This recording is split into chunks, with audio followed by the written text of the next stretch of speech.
The unlikely hero. On the bustling alien world of Zephyria, where towering crystal spires pierced the lavender sky and hover vehicles zipped through iridescent energy lanes, 17-year-old Mira Chen stuck out like a sore thumb. As the only human on a planet of sleek, blue-skinned Zephyrians, she had long ago grown accustomed to the curious stares and whispered comments that followed her everywhere. Mira's parents, renowned xenobiologists, had brought her to Zephyria when she was just a toddler. They came to study the planet's unique ecosystem, but tragedy struck early. A freak accident during an expedition left Mira orphaned at the age of 5. Rather than ship her back to Earth, the Zephyrian government, in a rare show of interspecies compassion, allowed her to stay and be raised by her parents' closest alien colleagues. Now, as she navigated the crowded streets of the capital city Luminara, Mira couldn't help but feel a familiar pang of loneliness. Despite growing up among the Zephyrians, she had never truly fit in. Her adoptive family cared for her, but there was always an invisible barrier, a reminder that she was fundamentally different. Mira's wandering thoughts were interrupted by a commotion ahead. A group of young Zephyrians, their skin shimmering with bioluminescent patterns that indicated their elevated social status, were jeering at a hunched figure huddled in an alleyway. "Look at this pitiful wretch," one of them called out, his antenna twitching with disdain. Probably another outland reject who couldn't hack it in the cities. Mira's heart clenched as she saw the figure. An elderly Zephyrian female, her once vibrant blue skin now a dull gray, her tattered robes a far cry from the sleek attire of the city dwellers. Without a second thought, Mira pushed through the crowd, planting herself between the woman and her tormentors. "Leave her alone," Mira said, her voice steady despite the rapid beating of her heart. "She's done nothing to you." The lead Zephyrian, a tall male named Vex, sneered at Mira. "Well, if it isn't the human pet, shouldn't you be in a zoo exhibit somewhere?" Laughter rippled through the group, but Mira stood her ground.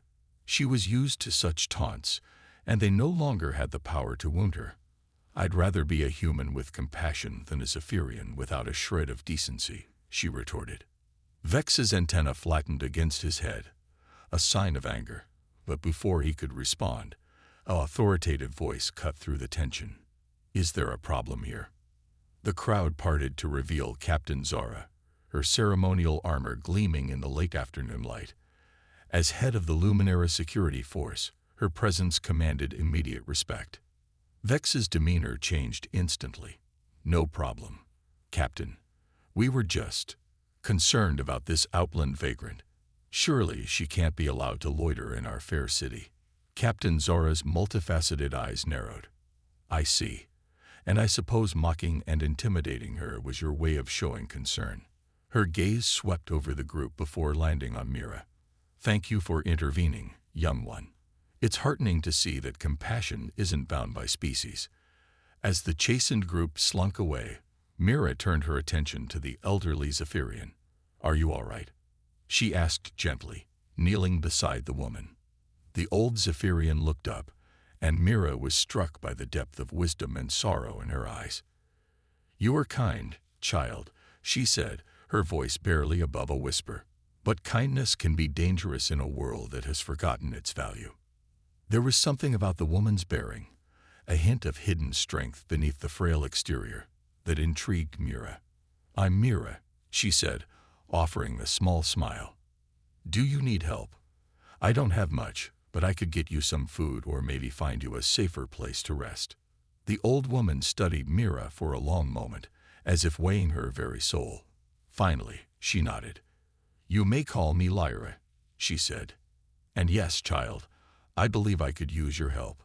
As Mira helped Lyra to her feet, she was unaware of the calculating gaze of Captain Zara, who watched the pair with keen interest before melting back into the crowd. Over the next few weeks, Mira made it her mission to visit Lyra whenever she could, bringing food, blankets, and most importantly, companionship. She found herself drawn to the old woman's quiet strength and the hints of a mysterious past that occasionally slipped into their conversations. One evening, As they shared a simple meal in the secluded corner of a park, Lyra fixed Mira with an intense gaze. "Tell me, child," she said, "what do you know of Zephyria's history? Of the time before the Luminary Council took control?" Mira furrowed her brow. "Not much," she admitted. "My adoptive family doesn't like to discuss politics or history. They say it's best to focus on the present and the future." Lyra's antenna twitched, a sign of displeasure. "A convenient attitude for those who benefit from the current regime," she murmured. "But the past shapes the present, and to ignore it is to be blind to the forces that truly govern our lives." Intrigued, Mira leaned closer. "What do you mean? Was Zephyria different before the council?" Lyra's eyes took on a faraway look. "Oh yes, child. Once, long ago, Zephyria was a world of balance, between the glittering cities and the verdant outlands, between progress and tradition, between the individual and the collective. We had a queen then, one who understood the importance of harmony." As Lyra spoke, painting a picture of a Zephyria that seemed almost mythical in its peace and prosperity, Mira found herself captivated. She had never heard anyone speak of the planet's past with such passion and detail. "What happened?" Mira asked, sensing that they were approaching the heart of a great tragedy. Lyra's expression darkened. "Greed happened, child. Ambition unchecked by wisdom. A group of powerful city dwellers, led by a charismatic but ruthless visionary, staged a coup. They promised progress, prosperity, and power, but only for those who conformed to their vision of a perfect society." Mira's mind raced, connecting dots she had never before realized existed. The subtle disdain for outlanders, the rigid social hierarchy, the emphasis on technological advancement at any cost. Suddenly, it all made a terrible kind of sense. "The Queen," Mira whispered, a chill running down her spine. "What happened to her?" Lyra's gaze met Mira's, and in that moment, the human girl saw past the ragged exterior to the regal spirit beneath. "Some say she was killed in the coup," Lyra said softly. "Others believe she escaped, going into hiding to protect the last remnants of the old ways. And there are those who whisper that she still walks among her people, watching and waiting for the right moment to reclaim her throne."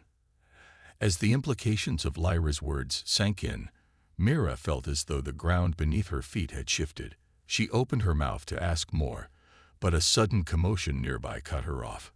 A squad of security drones zipped overhead, their sensors scanning the area. In the distance, raised voices and the sound of breaking glass signaled some kind of disturbance. Lyra gripped Mira's arm with surprising strength. "Listen to me, child," she said urgently. "Dark forces are stirring in Luminera. The discontent that has long simmered in the outlands is spreading to the cities. Change is coming, whether the council wills it or not." Mira's heart raced. "What can I do?" she asked, surprising herself with her eagerness to be involved. A slow smile spread across Lyra's face, transforming her features. For a moment, Mira could almost see the queen she must have once been. "You, my dear, can do more than you know," Lyra said. "Your human perspective, your compassion, your willingness to challenge the status quo. These are powerful weapons in a world that has forgotten the value of such things." As the sounds of unrest grew closer, Lyra pressed a small, intricately carved crystal into Mira's hand. "Take this," she said. "When the time is right, it will guide you to those who fight for Zephyria's true future. But for now, you must go. It isn't safe for you to be seen with me." Reluctantly, Mira nodded and stood to leave. As she turned to go, Lyra called out one last time. "Remember, Mira-chin," she said, her voice ringing with authority. "In a world of conformity, your greatest strength is your difference. The spark of humanity you carry may well be the key to igniting a revolution." As Mira hurried home, the crystal clutched tightly in her hand, and Lyra's words echoing in her mind, she knew that her life on Zephyria would never be the same. The lonely human girl who had always struggled to find her place was about to become an unlikely hero in a conflict that would shape the destiny of an entire world. a hidden alliance.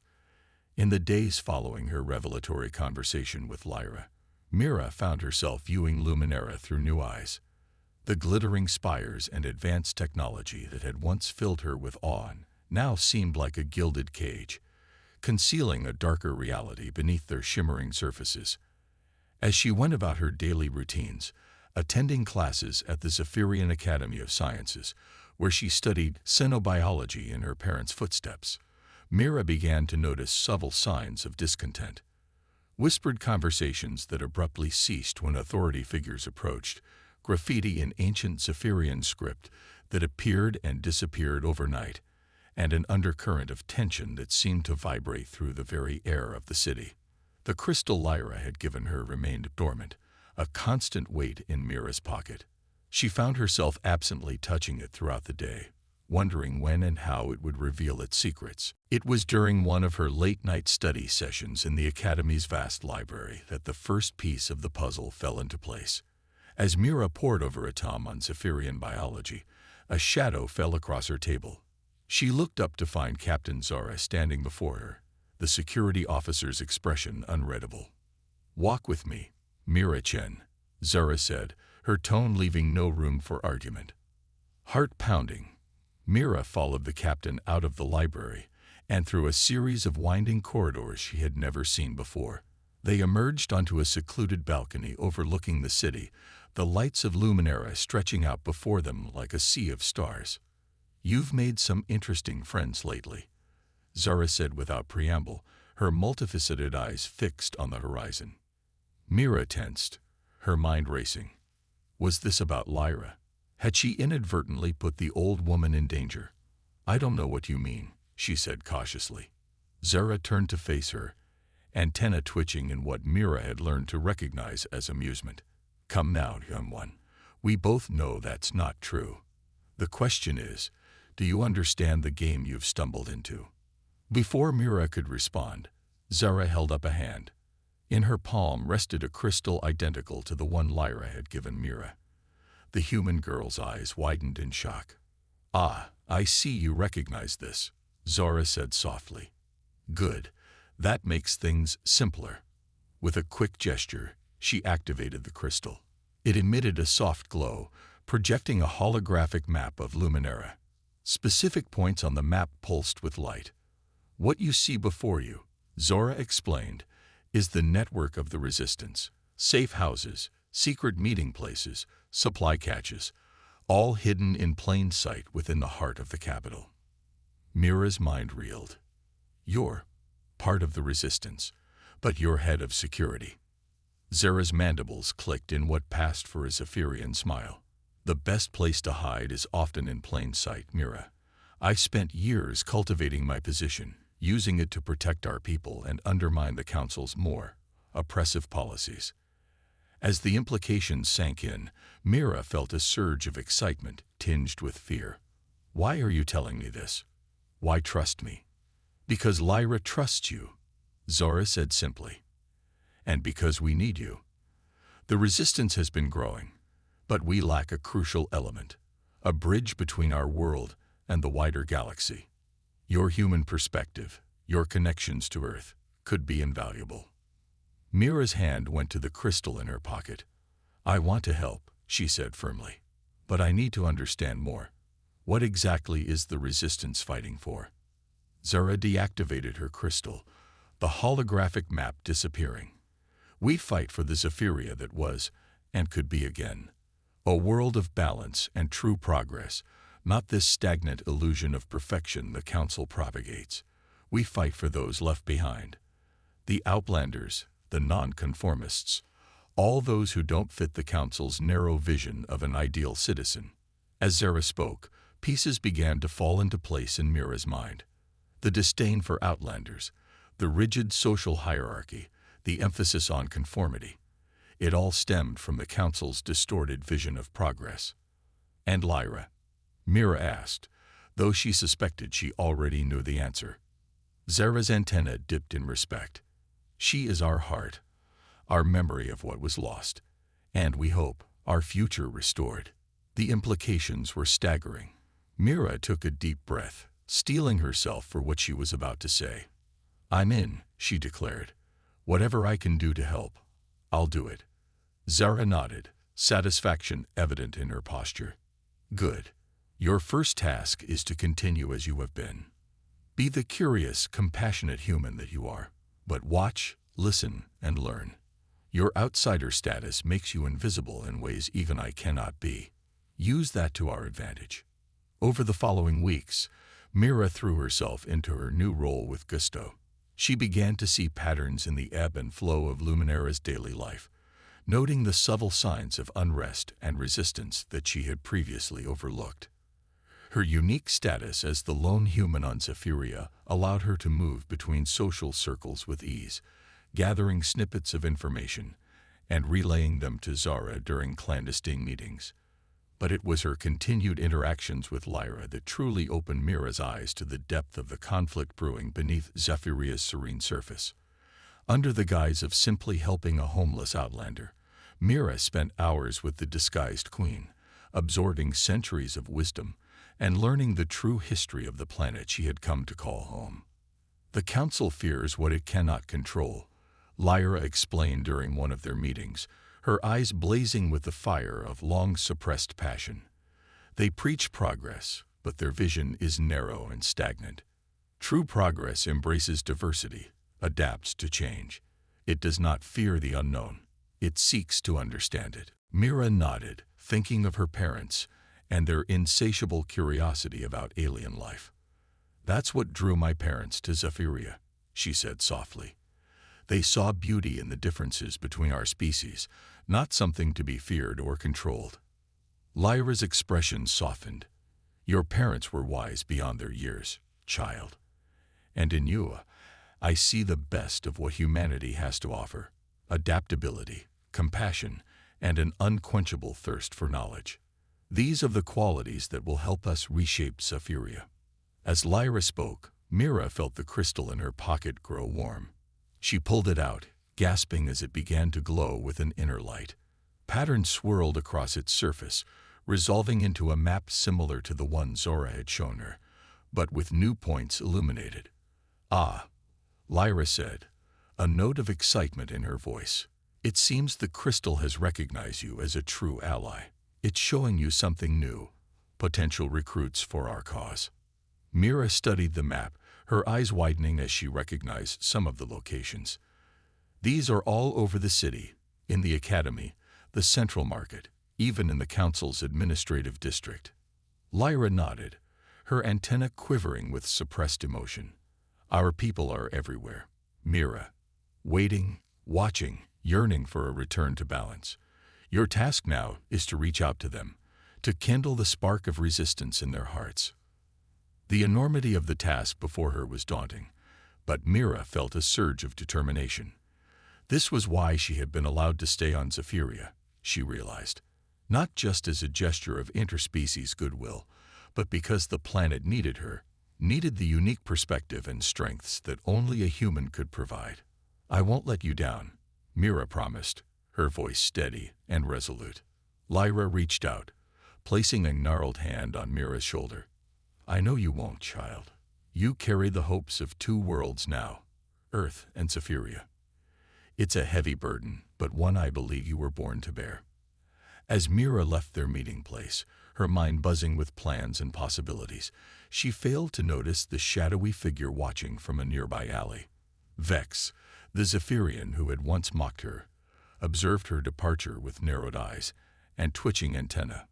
Well, he muttered to himself. "The human pet seems to be playing a very interesting game. I wonder what the council would make of her new friendships." With a final glance at Mira's retreating form, Vex slipped away into the deepening twilight, the gears of betrayal already turning in his mind.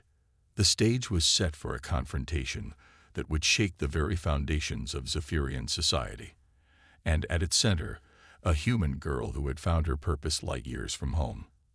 Rebellion stirring. The weeks that followed Mira's induction into the Resistance were a whirlwind of clandestine meetings, coded messages, and heart-pounding close calls. Armed with the knowledge provided by her crystal and guided by Lyra's wisdom, Mira threw herself into her role as a bridge between disparate factions of Zephyrian society. Her first major breakthrough came in an unlikely place, the waste reclamation facility on the outskirts of Luminera. Here, amidst the hum of machinery and the acrid smell of processed refuse, Mira met Zorax, a hulking Zephyrian whose bioluminescent patterns had long ago faded to a dull gray. "What's a shiny city dweller like you doing in a place like this?" Zorax rumbled, his massive form looming over Mira as she pretended to conduct a routine inspection. Mira met his gaze steadily. "Looking for those who remember the old ways," she said softly, producing her crystal. Its surface shimmered, reflecting in Zorax's multifaceted eyes. The change in Zorax's demeanor was immediate. His antennae straightened, quivering with suppressed emotion. "By the ancient queen," he breathed. "I never thought I'd see one of those again. How does a human come to carry such a thing?" Over the next few hours, as they ostensibly toured the facility, Mira shared what she had learned from Lyra and Zara. Zorax, it turned out, was a treasure trove of information and connections. As a former outlander who had been forced into the city's lowest caste, he had cultivated a network of discontented workers across Luminera's industrial sector. "We've been waiting for a sign," Zorax explained, his voice a low rumble. "Something to unite us, to give us hope that change is possible. This," he gestured to Mira's crystal, "this could be that sign."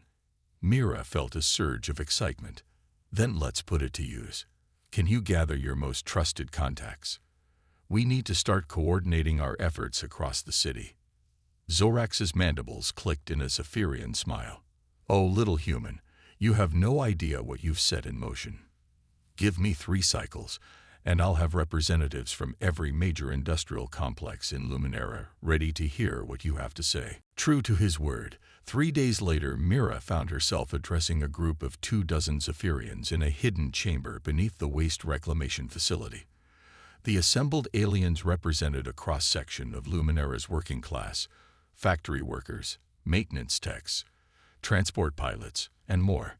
As Mira spoke, sharing Lyra's vision of a restored Zephyria and outlining the first stages of their plan to undermine the Council's authority, she could see the spark of hope kindling in the eyes of her audience. For many of them, this was the first time they had dared to dream of a different future. "We're not just fighting against the Council," Mira concluded, her voice ringing with passion. "We're fighting for a Zephyria that embraces all of its people, that values diversity and true progress over stagnant conformity. It won't be easy, and it won't be without risk. But together, we can rekindle the spirit of innovation and compassion that once made this world great." The chamber erupted in a chorus of clicking mandibles and thrumming antennae, the Zephyrian equivalent of applause. As the meeting broke up, with individuals and small groups approaching Mira to pledge their support or ask questions, she felt a surge of pride and purpose. This was why she had been meant to stay on Zephyria. This was her destiny. However, as Mira was soon to learn, destiny rarely follows a straight or easy path. The first hint of trouble came a few days after the meeting. Mira was in her quarters at the academy, poring over schematics of the city's power distribution network, when an urgent message flashed across her datapad. It was from Zara, encoded in a cipher they had developed. "Compromised. Council suspicious. Lie low. Trust no one." Mira's blood ran cold. She quickly encrypted and deleted the message, her mind racing. How had the Council caught wind of their activities? Had someone betrayed them? A knock at her door made her jump. Hastily shoving the schematics under a pile of ordinary study materials, Mira called out, "Who is it?" "It's Vex," came the reply. "I need to talk to you. It's urgent." Mira's heart pounded. Vex, the Zephyrian who had once mocked her, had been noticeably absent from the academy in recent weeks. His sudden reappearance, coupled with Zora's warning, set alarm bells ringing in Mira's head. Taking a deep breath to steady herself, Mira opened the door. Vex stood in the hallway, his antennae twitching nervously. "Can I come in?" he asked, glancing over his shoulder. Against her better judgment, Mira stepped aside to let him enter. As soon as the door closed behind him, Vex rounded on her, his eyes blazing. "What have you gotten yourself into, human?" he hissed. "Do you have any idea how much danger you're in?" Mira's mind raced, trying to gauge how much Vex knew and what his intentions were. "I don't know what you're talking about," she said cautiously. Vex's mandibles clicked in frustration. "Don't play dumb with me. I saw you with that Outlander woman. I followed you to the waste facility. I know you're involved in something, and I think I know what it is." Mira's hand instinctively went to her pocket, where her crystal lay hidden. "And what do you intend to do with this information?" she asked, her voice steady despite her racing heart. To her surprise, Vex's aggressive posture suddenly deflated. I don't know," he admitted. "At first, I thought about reporting you to the council, but then I started thinking about the things you said that day in the market, about compassion and decency. And I realized that maybe you're right.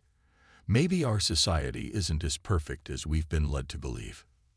Mira studied Vex carefully, weighing his words against Zora's warning. Could this be a trap, or was Vex genuinely having a change of heart? "Why are you telling me this?" she asked. Vex's antenna drooped. "Because I'm scared," he said softly. "Scared of what the council might do if they find out about your activities. Scared of what might happen if they don't. I want to help, but I don't know how." In that moment, Mira made a decision that would alter the course of the rebellion. Reaching into her pocket, she produced her crystal. "Do you know what this is?" she asked. Vex's eyes widened. That's a royal cipher crystal. They've been illegal for decades. How did you?" "It doesn't matter how I got it," Mira said firmly. "What matters is what it represents. A chance for change, for a better Zephyria. If you truly want to help, this is your chance. But I warn you, Vex, if this is some kind of trick, if you betray us to the council, the consequences will be severe." For a long moment, Vex stared at the crystal, his antenna quivering with conflicting emotions. Then, slowly, he reached out and placed his hand over Mira's, his fingers brushing the crystal's smooth surface. "I'm in," he said, his voice barely above a whisper. "Whatever it takes, I want to be part of this." As the crystal began to glow, responding to Vex's touch, Mira felt a mixture of relief and apprehension. She had just taken an enormous risk, but her gut told her it was the right move. Vex's defection could provide them with valuable insights into the council's operations and the mindset of Zephyria's elite. "Welcome to the resistance," Mira said, allowing herself a small smile. "Now let's talk about how we're going to save Zephyria." As Mira began to outline their plans, bringing Vex up to speed on their operations, neither of them noticed the tiny surveillance drone hovering just outside Mira's window. In the council's secret monitoring station, a red light began to blink, signaling the detection of unauthorized technology. The race against time had begun. Mira and her allies would need every ounce of human ingenuity and Zephyrian determination to stay one step ahead of the council's increasingly desperate efforts to maintain control. The stage was set for a confrontation that would determine the fate of an entire world, with a young human woman at its very center. The grand reveal. The following weeks were a blur of frenetic activity for Mira and her growing network of rebels. With Vex's insider knowledge and Zorax's connections in the industrial sector, they began to make significant inroads against the council's power structure.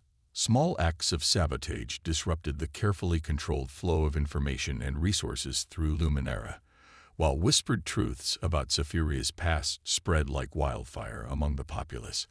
However, their successes came at a cost. The council, now fully aware of the threat to their rule, cracked down hard on any signs of dissent. Security drones swarmed the city in ever-increasing numbers, and citizens reported their neighbors for the slightest hint of nonconformity.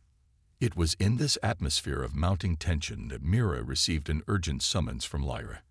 Using every ounce of stealth and cunning she had developed over the past months, Mira made her way to their usual meeting place, a forgotten garden buried deep in the foundations of an ancient temple. As she entered the garden, Mira was struck by the change in Lyra's appearance. Gone was the hunched posture and tattered robes. Instead, the old Zephyrian stood tall, her once dull skin now shimmering with patterns of light that spoke of power and authority. "The time has come, Mira," Lyra said, her voice resonating with a strength that sent shivers down Mira's spine. "The council grows desperate, and in their desperation, they will make mistakes. We must be ready to seize the moment when it comes." Mira nodded, her heart racing with a mixture of excitement and fear. "What do you need me to do?" Lyra's multifaceted eyes fixed on Mira with an intensity that seemed to peer into her very soul. "You, my dear, will be the key that unlocks everything. Your human unpredictability, your ability to think in ways our people have forgotten. These are the weapons that will shatter the Council's power once and for all." Over the next hour, Lyra outlined a plan so audacious that it took Mira's breath away. They would use the Council's own technology against them, hijacking the city-wide holographic broadcast system to reveal the truth about Zephyria's past and present to every citizen simultaneously. "But the broadcast alone won't be enough," Lyra explained. "We need a symbol, a rallying point for our people. That, Mira, is where you come in." As Lyra detailed Mira's role in the plan, the human girl felt a weight of responsibility settle on her shoulders. Everything they had worked for, all the risks they had taken, would come down to this one crucial moment. The day of reckoning arrived sooner than any of them had anticipated. A series of cascading failures in Luminara's power grid, secretly orchestrated by Zorax and his team, threw the city into chaos. As the Council scrambled to respond, Mira and her team put their plan into action. Slipping through the panicked crowds, Mira made her way to the central broadcast hub. Vex, using his clearance as a member of the elite, had already cleared their path, disabling security protocols and creating a window of opportunity. As Mira reached the main control room, she found Zora waiting for her, the security captain's armor scorched and dented from recent skirmishes. "Are you ready?" Zara asked, her antenna twitching with nervous energy. Mira took a deep breath, steeling herself for what was to come. "As ready as I'll ever be," she replied. With practiced efficiency, they began the process of overriding the broadcast systems. Mira's fingers flew over the alien controls, her mind translating the complex Zephyrian code into commands the system would obey. It was in moments like these that her unique perspective as a human truly shone, allowing her to see patterns and solutions that would have eluded even the most brilliant Zephyrian minds. Just as they were about to activate the city-wide broadcast, alarms blared through the building. "Security breach in Sector 7, an automated voice announced. All personnel, prepare for lockdown procedures." Zara's eyes widened in alarm. "They're onto us. We need to hurry." Mira redoubled her efforts, her brow furrowed in concentration as she raced against time. With a final decisive command, she activated the broadcast. Across Luminara, every holographic display, from the towering screens in the central plaza to the personal devices of individual citizens, flickered to life. The image that appeared was not the usual council propaganda, but the face of Lyra, restored to her full regal bearing. "People of Zephyria," Lyra's voice rang out, filled with authority and compassion. "I am Queen Estera, rightful ruler of our world, long thought dead, but very much alive. For too long, we have lived under the oppressive rule of those who would stifle our growth and deny our true potential. Today, we reclaim our destiny." As Lyra spoke, revealing the truth of Zephyria's past and the Council's lies, Mira and Zara worked feverishly to maintain the broadcast, fighting off increasingly sophisticated attempts to shut them down. Suddenly, the door to the control room burst open. A squad of elite guards poured in, led by none other than the head of the Council himself, Archminister Drax. "Shut it down," Drax snarled, his eyes fixed on Mira with a mixture of hatred and fear.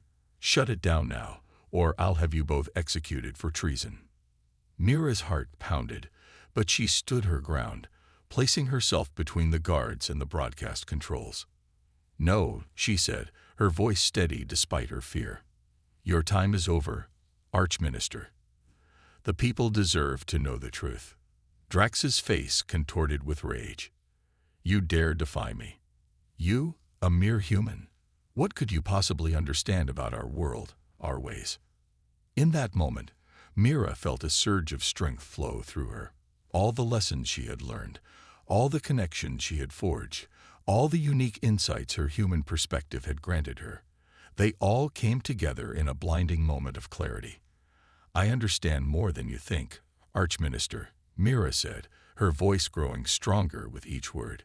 "I understand that progress doesn't come from conformity, but from diversity. I understand that true strength lies not in control, but in adaptation. And I understand that the spirit of Zephyria, the spirit your council has tried so hard to suppress, is one of curiosity, compassion, and courage." As Mira spoke, her crystal began to glow, its light growing brighter and brighter until it filled the room. The guards, momentarily blinded, stumbled back.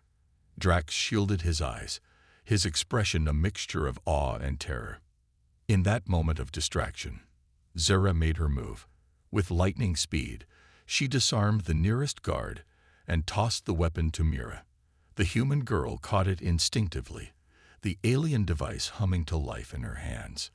"It's over, Drax," Mira said, leveling the weapon at the Archminister. "Surrender now and face justice for what you've done to Zephyria." For a long moment, the room was filled with tense silence, broken only by the sound of Lyra's voice, continuing to broadcast the truth to all of Zephyria. Then slowly, Drax lowered his hands, his shoulders sagging in defeat. "How?" he whispered, his eyes fixed on Mira with a mixture of fear and grudging respect. "How did a human child manage to undo centuries of careful planning?"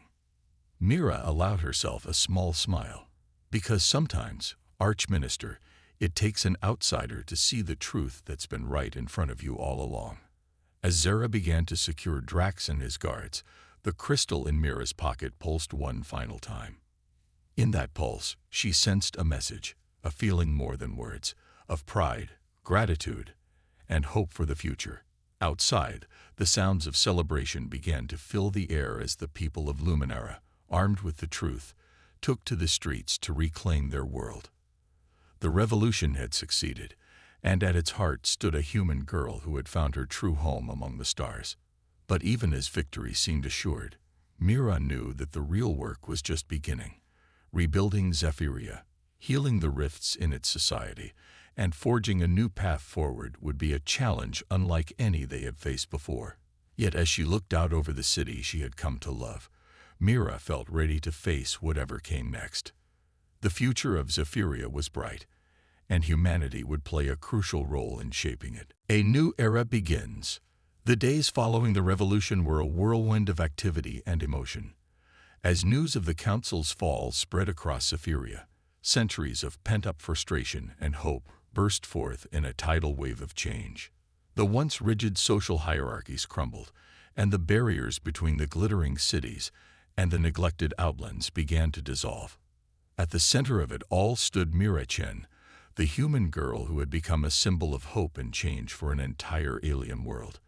As she walked through the streets of Luminara, now vibrant with the colors and sounds of unbridled Zephyrian expression, Mira was constantly approached by citizens eager to share their stories or express their gratitude. "It's overwhelming," Mira confessed to Lyra, now openly acknowledged as Queen Astera, during a quiet moment in the newly established transitional government headquarters. "I never imagined I'd play such a big role in reshaping an entire society." Astera's multifaceted eyes sparkled with warmth and pride. "You underestimate yourself, my dear. It was precisely your human perspective that allowed you to see what we could not. Your ability to adapt, to think creatively, to empathize across boundaries. These are the qualities that sparked our revolution and will guide us in rebuilding our world." The Queen's words were put to the test in the months that followed. As Zephyria grappled with the challenges of restructuring its society, Mira found herself at the forefront of numerous initiatives.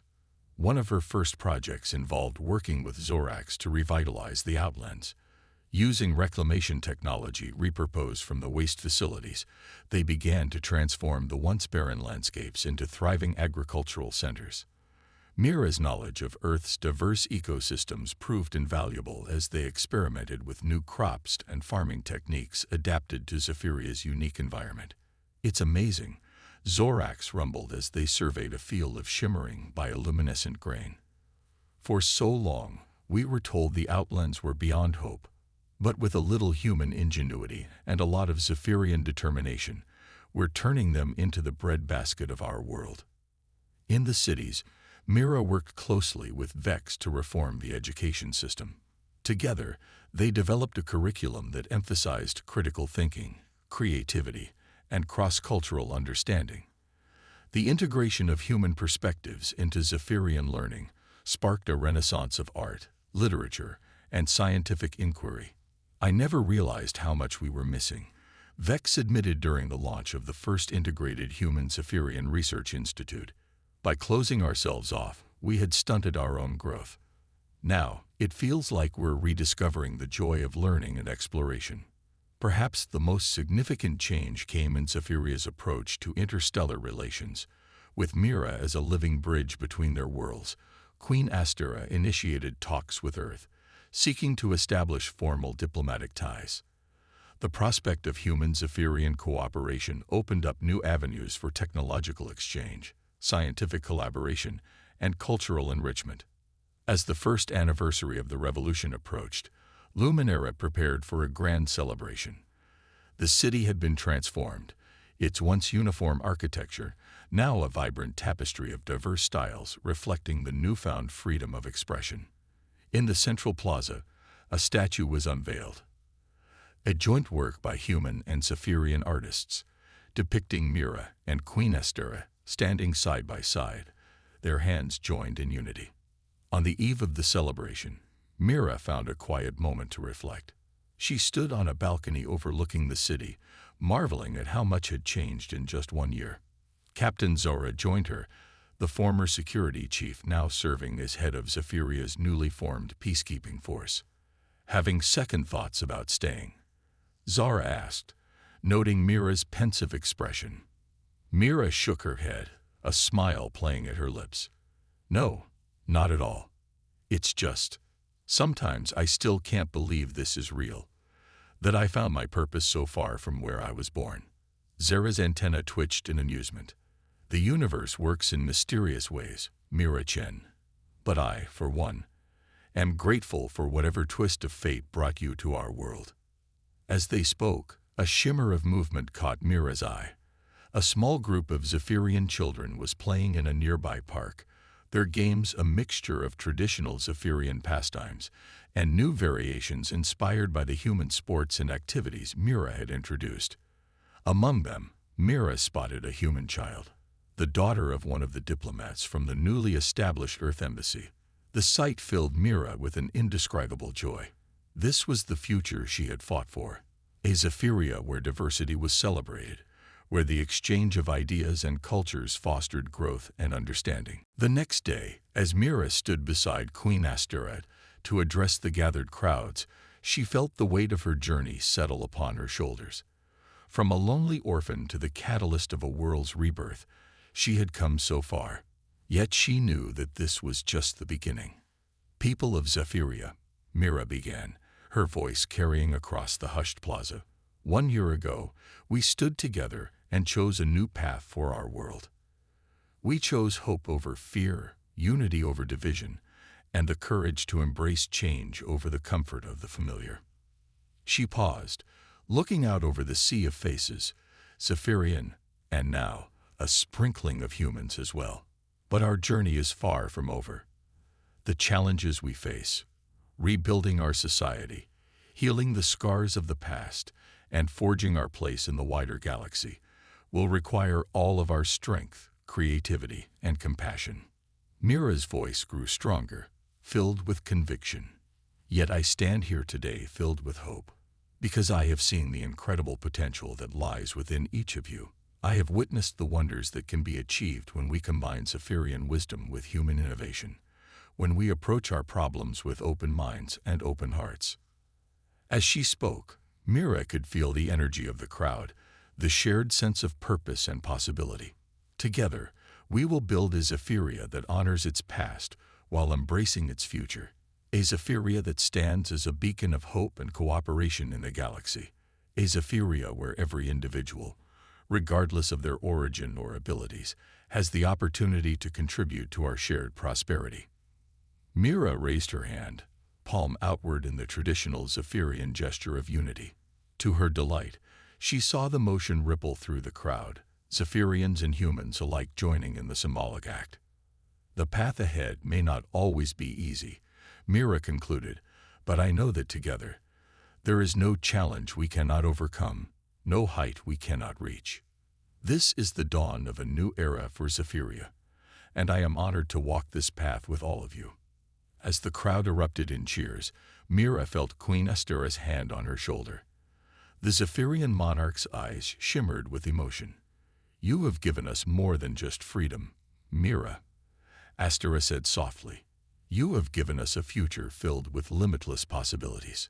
Looking out over the celebrating crowd, Mira felt a sense of belonging she had never known before. Zephyria had become more than just her home.